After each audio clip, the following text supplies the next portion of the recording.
Ya que estamos en proceso electoral, voy a tener que sacrificar, porque no hay otra palabra, un pedazo de mi tiempo para hacer análisis de ese proceso. El instrumento principal del proceso electoral es la papeleta electoral.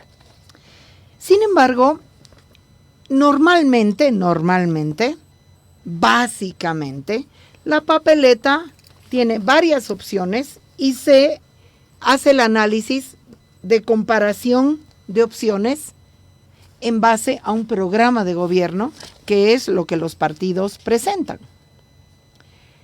Pero yo creo que eso es prácticamente hacerles el juego y repetir tonterías. Yo creo que la papeleta no está compuesta de opciones que se pueden comparar, sino de superficies, así como esta, superpuestas unas sobre otras. Como hagan de cuenta que cada hojita de estas son transparentes, se sobreponen diferentes capas y son los sentidos que tendríamos que analizar. Entonces, por ejemplo, hay una capa que son los arquetipos masculinos. Hay una capa que son los programas que funcionan como cubiertas simplemente. Hay una capa que son los peligros reales. Hay otra capa que son los intereses ocultos. Y hay otra capa que son las siglas y las clientelas. Así que yo voy a hacer mi análisis de la papeleta electoral por capas simbólicas y no por opciones, porque no lo son. Así que hoy día empiezo por el primer análisis. Vamos con el título.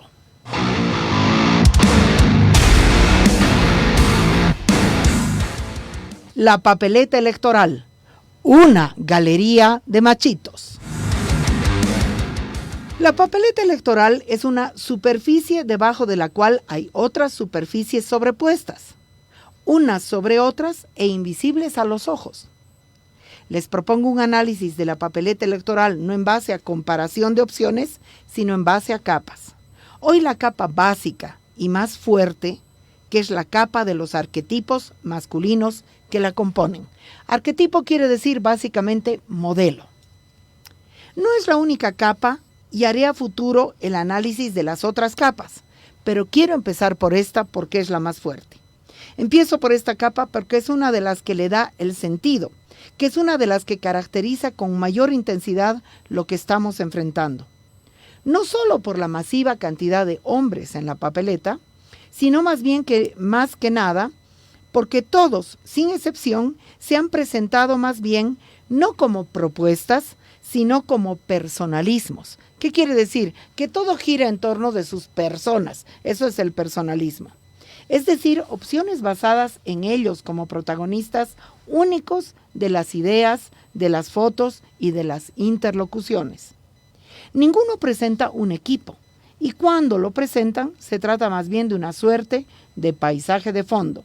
Estamos ante elecciones personalistas, marcadas no ideológicamente, sino desde la personalidad de los candidatos, sus taras, sus miedos y proyecciones.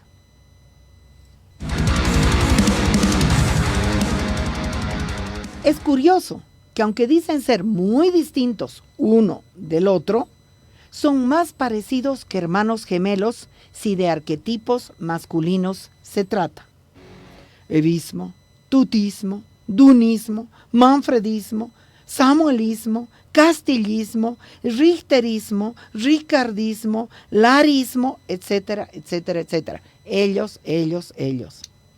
Aunque Evo no forma parte de la papeleta, forma parte de la dramaticidad de estas elecciones, razón por la cual lo incluyo en las caracterizaciones.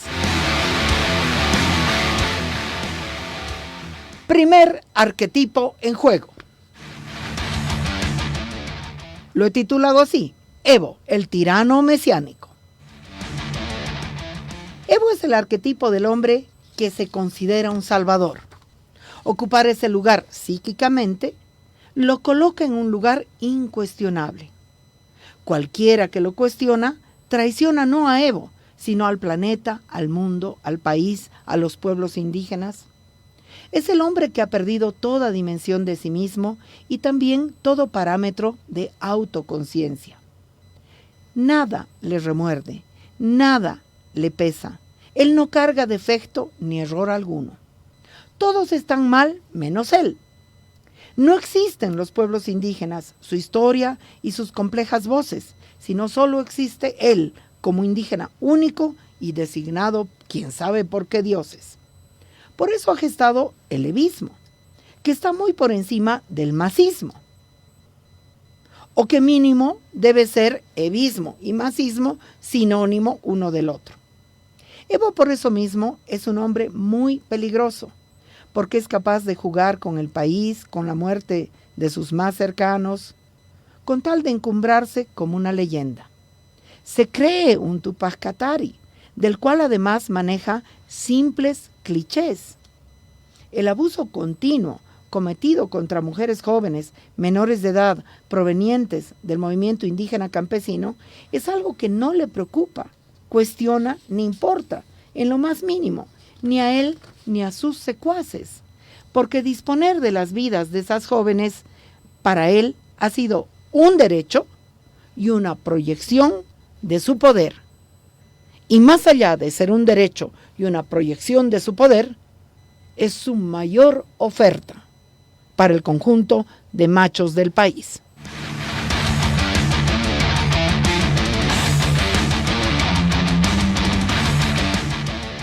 Vamos al segundo arquetipo. Samuel, el propietario. Samuel es el arquetipo del hombre incompleto y frustrado, insatisfecho consigo mismo hasta niveles también muy peligrosos. Entiende la masculinidad, es decir, el hecho de ser hombre, como el ejercicio de poder. Necesita autoengrandecerse a como dé lugar. Un ejemplo de ello son sus edificios que, aunque son malos negocios, enclavados en 2 ciudades, representan sin duda una compensación fálica que necesita y al mismo tiempo no logra satisfacer.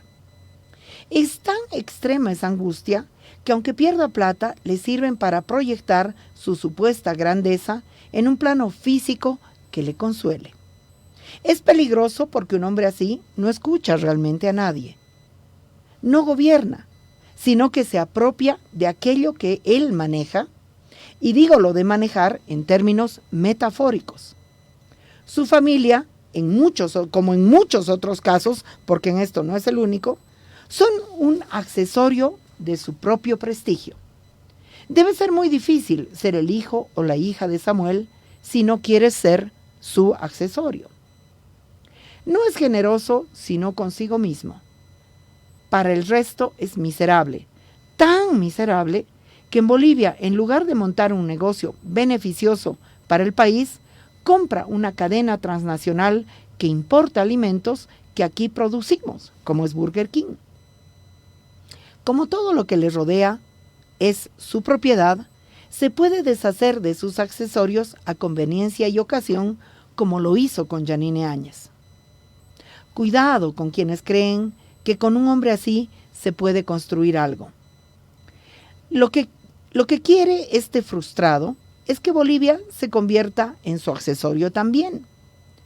Dice que es por sus nietos, que no se dedica a gozar y dejarnos en paz. Pero es que Samuel goza de la atención, goza de ser el centro, goza de ser el propietario, y de otra manera no sabe gozar de la vida. Si de sus nietos se trata, los está condenando a la máxima contaminación al admitir que en el foro agropecuario que cualquier contradicción entre medio, ambiente y producción se resolverá a favor de la muerte y no de la vida. El samuelismo se erige no como un conjunto de ideas, sino como el séquito de un hombre millonario que compra todo con plata, desde lealtades hasta ideas. Voy a repetir, el samuelismo se erige no como un conjunto de ideas, sino como el séquito de un hombre millonario que compra todo con plata, desde lealtades hasta ideas. Samuel, hombre viejo, explica su lugar en el mundo a partir de su papá. Y esto, aunque resulta muy cómico, refleja una tara masculina muy típica. No nos cuenta quién fue su madre, porque estos machitos son hijos de sus papás y no de sus mamás. No es el único candidato con ese problema y a esta altura de su vida ya resulta imposible que lo resuelva. Vamos ahora con el tuto. Tuto, el capataz. Y les recuerdo que estoy haciendo un análisis electoral en base a arquetipos masculinos presentes en la papeleta electoral, que no es más que una galería de machitos.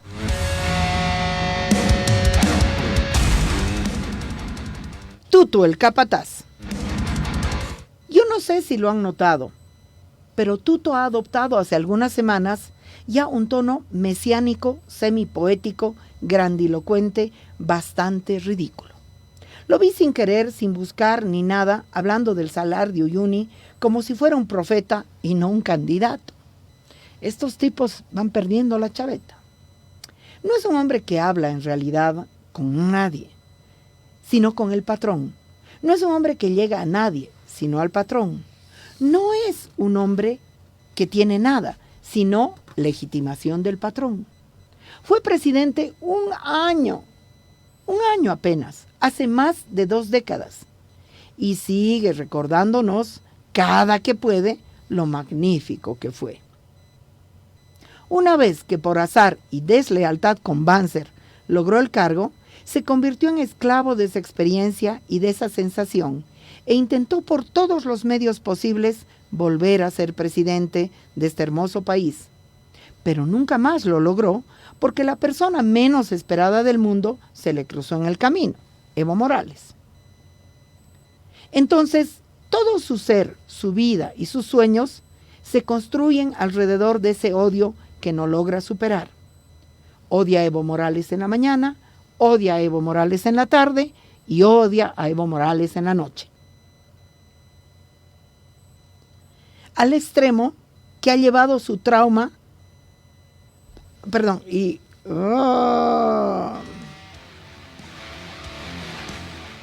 Bueno, él no ha logrado superar este odio, tan al extremo que ha llevado su trauma a que su gente no lo haya ya soportado y lo haya abandonado para dejarlo abrazado al sueño de vencer a Evo Morales algún día. Me refiero a su primera esposa y sus guaguas, que lo dejaron tirado en el camino. Su empleo durante todos estos largos años ha consistido en odiar a Evo Morales. Así, sin desearlo él, Evo Morales se ha convertido en su alter ego ordenador de su vida. Tuto no tiene en realidad nada, ni familia, ni empresa, ni partido, ni país, como se lo confesó claramente a Jimena Antelo. En ese contexto, Tuto no es un propietario, sino un capataz. Tuto está al servicio de los Estados Unidos como país, como bandera, como modelo y como fascinación. Estados Unidos le dio un sentido a su vida y lo agradece con sumisión y reverencia. Como todo capataz, defiende esos intereses como todo capataz, que es peor y más cruel que el patrón. Tiene impresa en la cara un gesto de amargura y no sabe lo que es la felicidad, la alegría, la tranquilidad, ni mucho menos el amor. Es un hombre en el que el odio puede encender intenciones y en ese sentido es muy peligroso, porque desde el 2019 vive con la frustración de no haberse atrevido a matar a Evo Morales. Un asesino frustrado, eso es lo que es Tuto. Es más peligroso que un asesino arrepentido. Cuidado con la masculinidad de este sujeto. Una se pregunta, cualquiera se pregunta, ¿Por qué un hombre fascinado por Estados Unidos como imperio, por qué no simplemente vive allí, como lo hace Ronald McLean o como lo hace el propio Claure? La respuesta es sencilla, porque en Estados Unidos, nada más pasar la frontera, se convierte en un don nadie y no soporta esa nulidad de no ser absolutamente nadie, que para nadie vale y que a nadie le importa. Un hombre así, tan nulificado, es doblemente peligroso. Aunque su propuesta es personalista también, no se podría decir que hay un tutismo, porque ni a su entorno fascina.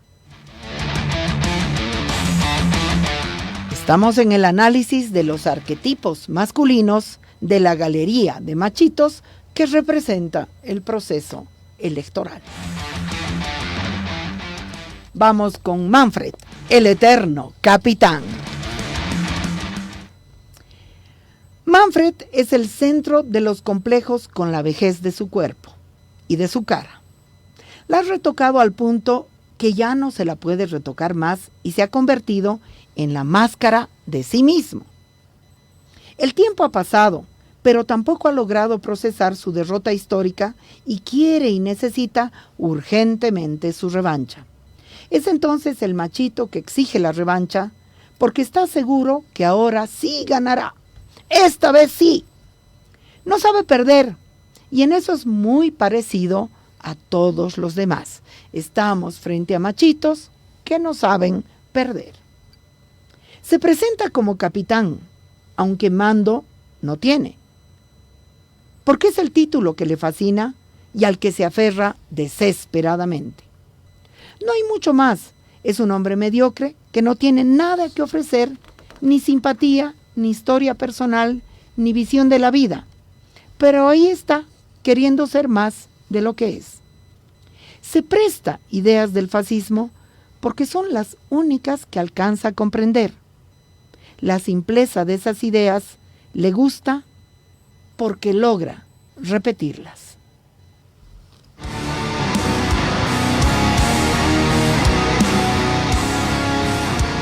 Continuamos con este análisis de la galería de machitos que representa la papeleta electoral. Y repito, esta es una de las superficies de esa papeleta, los arquetipos masculinos. Pero es una papeleta que es como un pastel de 1000 hojas. Debajo de esa capa hay otra capa, hay otra capa y hay otra capa. Estoy empezando solo por esta, pero en la papeleta electoral hay mucho más con qué divertirnos. Pero bueno, vayamos y continuemos con los arquetipos masculinos. Dun, el padre y esposo ejemplar. Es el típico machito que por el solo hecho de serlo, se cree un llamado a gobernar, un poseedor de la verdad, un elegido extraordinario. Cree que sus simples ideas, la mayor parte prestadas, son geniales descubrimientos a los que nadie más puede arribar. Como es un elegido de antemano, no se siente en la obligación de hacer la fila, porque no es un igual a nadie. Él es más importante. Es el centro de su pequeño universo y cualquier mínima crítica, cualquier mínima exigencia la lanza al mundo victimizándose. Por eso no es casual que es el único candidato que no es capaz de cumplir ni con los burocráticos requisitos para hacerlo. Estoy hablando de Dun. El peso de su familia en su discurso no es tampoco casual, porque se remite a ese viejísimo discurso y modelo de usar sus afectos como el soporte principal de su vida. Soporte en el sentido que lo tienen que soportar. Soporte en el sentido que lo cargan. Detrás de eso hay un mensaje a los machitos del mundo.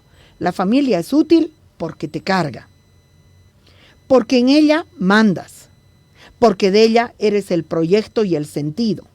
Porque ella, ni la pareja, ni los hijos o las hijas son nadie sin mí que les doto de sentido y proyección real.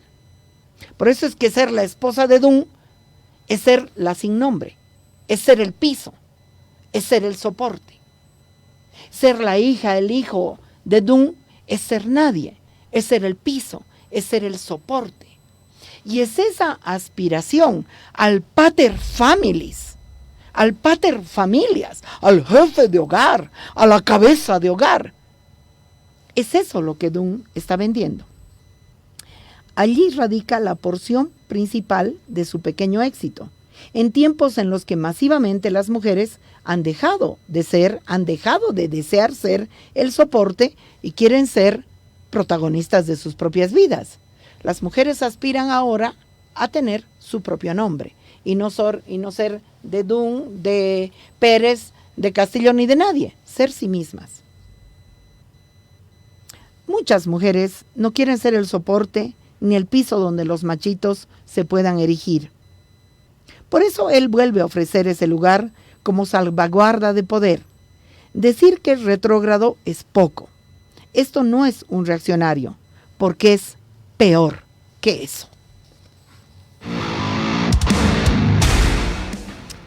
Estamos en el análisis de los arquetipos masculinos de la galería de machitos que representa la papeleta electoral. Vayamos con Andrónico, que lo he titulado como el inmóvil heredero. Andrónico es el heredero. Ya le dediqué una columna entera hace mucho tiempo. Es el hombre inmóvil al que le cayó la herencia de poder, entre comillas, sin mover un dedo. Ese hecho lo inmoviliza a perpetuidad, porque ganó la lotería sin haber siquiera comprado el boleto. Él mismo sabe que hay muchísima gente más valiosa a su alrededor. Gente que ha luchado más. Gente que piensa con mayor profundidad. Pero el derecho de herencia le tocó a él y permanece inmóvil y disimulando. Seguramente a miles de mujeres les ha pasado que trabajan más y mejor, pero su compañero de trabajo se lleva los méritos sin hacer nada. Ese es Andrónico. El que recibe sin dar, el que recibe sin esfuerzo, el que ocupa sin pedir si quiere el lugar. Sale al paso con algunas fórmulas ya hechas que cree que convencen porque su única ambición es ocupar el lugar que le han tocado como herencia y nada más. Andrónico no está dispuesto a dar. Andrónico no está dispuesto a trabajar. Andrónico no está dispuesto a hablar. Andrónico no está dispuesto a moverse. Andrónico no está dispuesto a expresarse. Andrónico no está dispuesto a cuestionar o luchar. Está solo dispuesto a recibir, a ocupar, a disfrutar de un juego fácil que ya sabe jugar. ¿Cuántas no hemos tenido compañeros de trabajo así? Los que sin hacer nada aparecen a recibir los beneficios del trabajo de otros o del trabajo de todos y todas. Y que cuando las cosas van mal, dicen, pero yo no he sido, yo no he hecho, yo no he participado.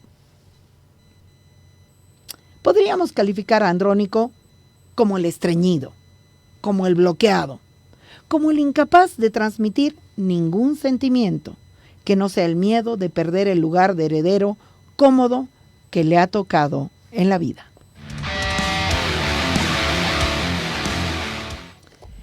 Bueno, continuamos con este análisis de la galería de machitos como arquetipos de masculinidad.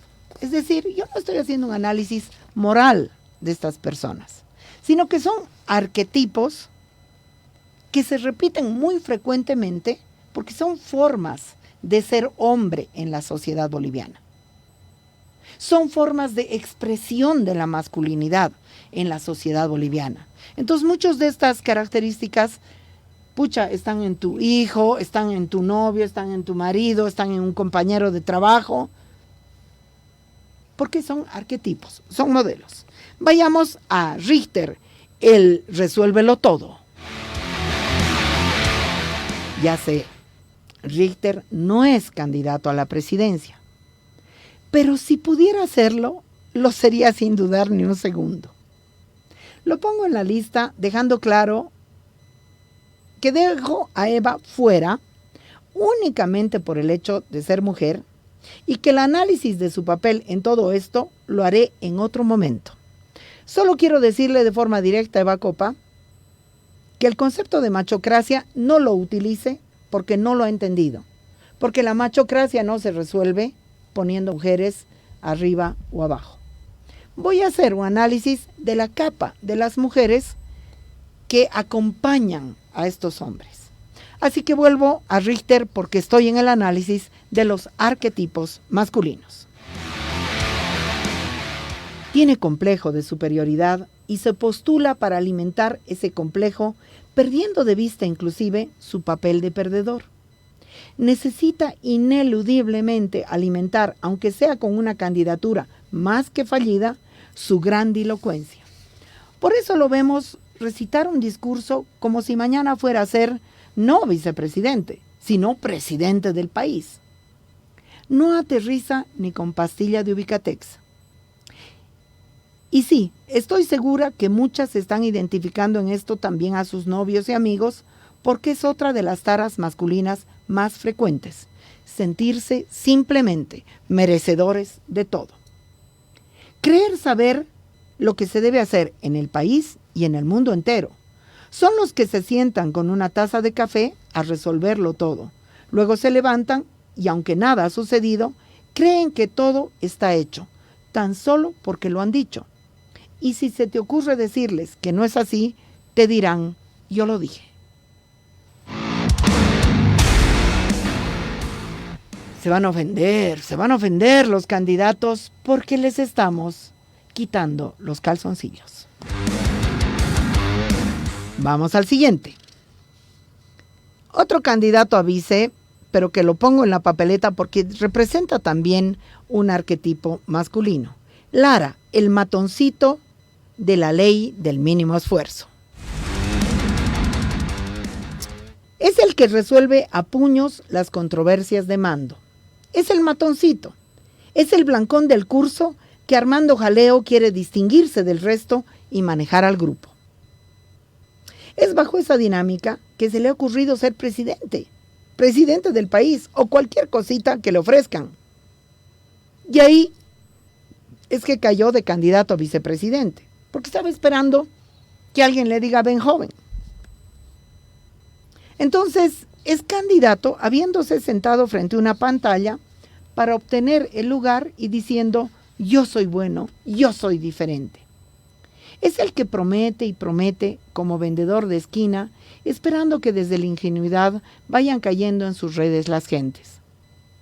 Es otra habilidad muy típica del universo masculino, habilidad muy útil en los mercados para vender, que se traslada a las candidaturas para obtener, aunque sea un lugar cualquiera, desde donde sentirse muy, pero muy, muy importantes con el mínimo esfuerzo.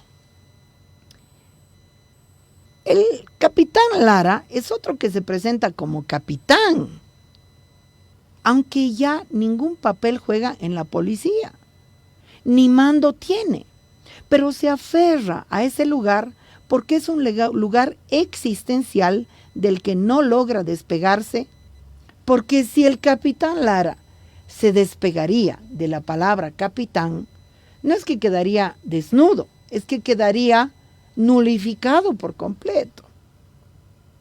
No sabe nada, no conoce ni el país ni el mundo. Su mundo es pequeño, su mundo es la policía, y para sacar ventaja no duda en exhibirla, en denigrarla, en usarla para hacernos creer que algo sabe y que algo propone.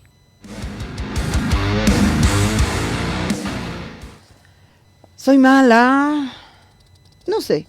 Pero más allá de maldad o bondad,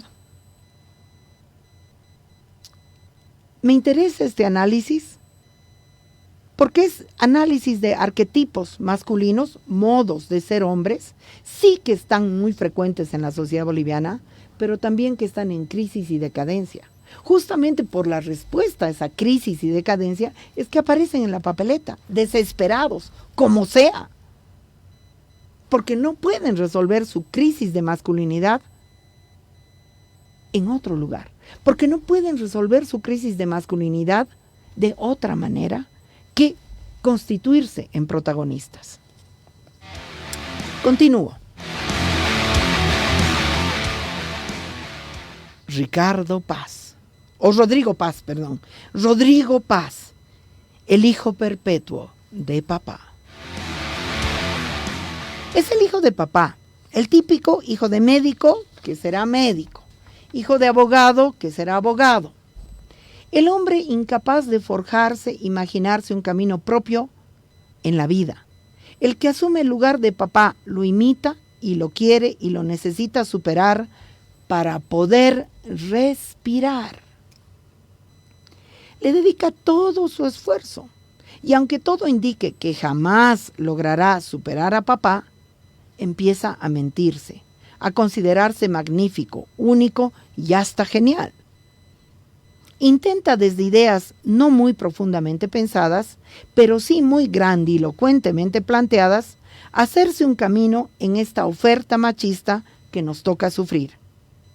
Lo que podemos prever es que no nos libraremos de él, porque su búsqueda de imitar o superar a papá es una condena suya existencial.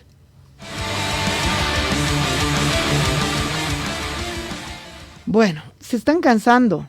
Lo siento mucho. Yo siento la necesidad de hacer este análisis de la papeleta electoral en código de arquetipos masculinos de la galería de machitos que esta papeleta representa. Y lo hago porque todos son personalismos. Tipos que nos vienen a decir yo, como si una persona gobernara un país.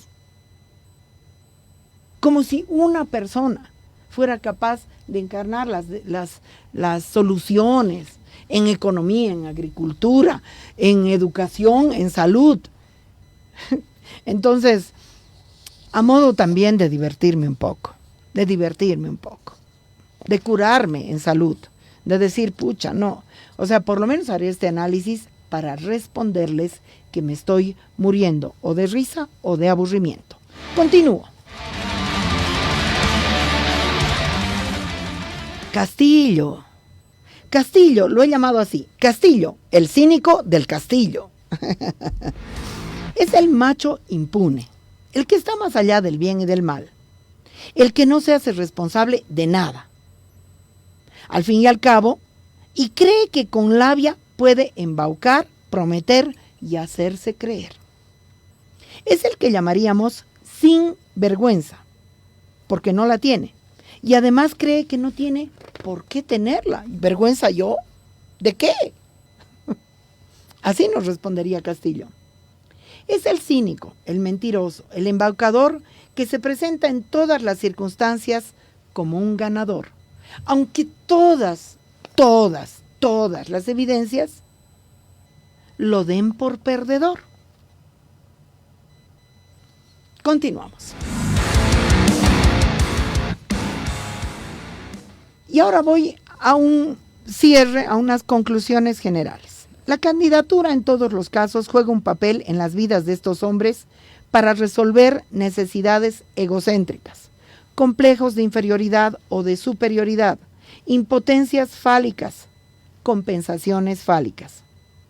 Las candidaturas, una tras otra, no responden a procesos, sino existenciales. Eso quiere decir personalísimos, íntimos, de una masculinidad en decadencia, donde los candidatos juegan los roles tradicionales porque son incapaces de inventar otras formas de ser hombres, que no sean las de repetir el lugar de fusionar su ser hombres con la necesidad angustiosa de ejercer poder, aunque sea ficticiamente. Todos estos, muy bien llamados infelices, por lo menos quieren tener el título de candidatos, porque ya eso los parece que esa medallita los engrandece. Arquetipos de masculinidad en decadencia, que repiten e insisten en desempolvar sus gastados lugares. Son incapaces de inventar nuevas formas de ser, incapaces de desobedecer el mandato de la corbata.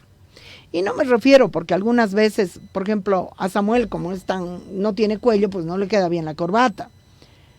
Así que muy de vez en cuando la usa. Entonces no estoy hablando de la corbata como elemento físico. El andrónico no se pondría una corbata, pero tiene una corbata en la cabezota. Aquí llevan la corbata espiritual, la corbata fálica y espiritual que la cuelgan de su cuello. Son incapaces de desobedecerla. Son incapaces de desobedecer la norma de la grandilocuencia.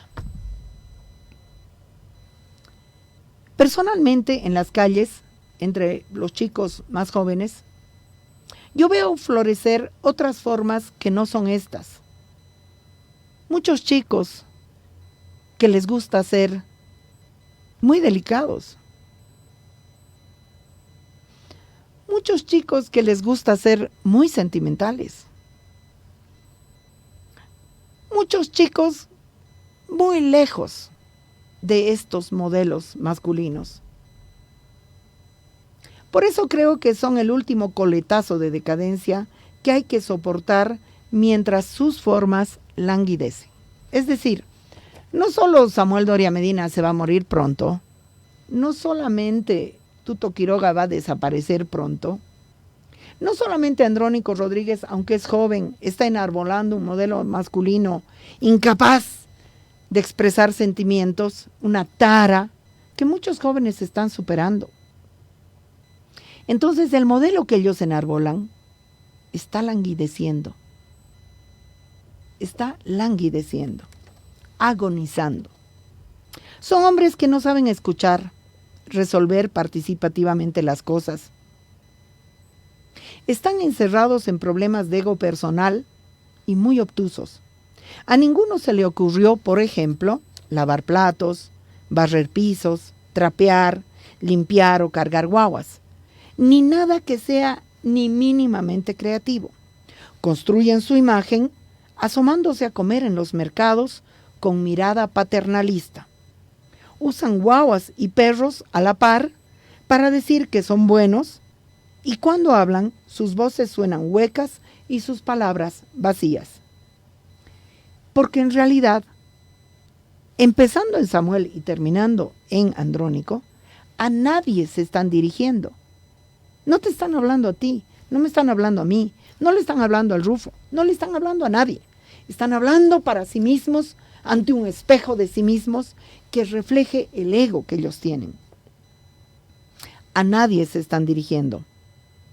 Hablan para sí mismos frente a un espejo que les diga que son lo máximo.